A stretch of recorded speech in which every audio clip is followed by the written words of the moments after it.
Thank you, Mr. Speaker. My topic for this evening is assassinations. What have we allowed ourselves to become? Are we no longer a nation of laws? Have we become instead a nation of men who make secret arrests? Are secret prisons now simply another tool of the federal government law enforcement? Is secret rendition of individuals now permitted out of misplaced fear? Have we decided that the writ of habeas corpus is not worth defending? Is torture now an acceptable tool for making us safe? Unfortunately, the single answer to all of these questions from the leaders of our country and to many of our citizens appears to be yes. And now we are told that assassination of foreigners as well as American citizens is legitimate and necessary to provide security for our people. It is my firm opinion that nothing could be further from the truth.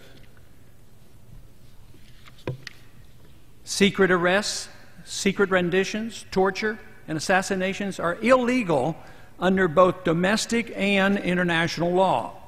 These activities should be anathema to the citizens of a constitutional republic. The real threat doesn't arise from our failure to torture.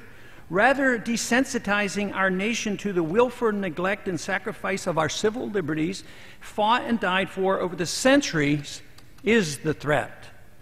The concept of habeas corpus existed even before King John of England was forced in 1215 by his rebellious barons to sign the Magna Carta. This basic principle and expression of individual liberty, which has survived 800 years, greatly influenced the writing of our Constitution and our common law heritage. Today, we hardly hear a whimper, either from the American people or a stone silent U.S. government as our cherished liberties are eradicated.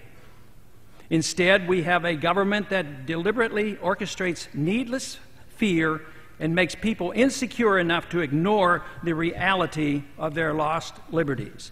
The latest outrage is the current administration's acknowledgement that we now have a policy that permits assassination not only of foreign suspects, but of American citizens as well.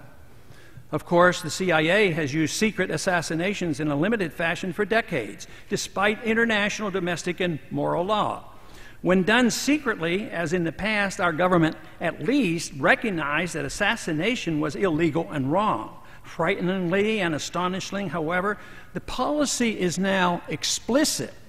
National Intelligence Director Dennis Blair, in open testimony before the House Intelligence Committee on February 3rd of this year, acknowledged that American citizens can indeed be assassinated at our government's discretion.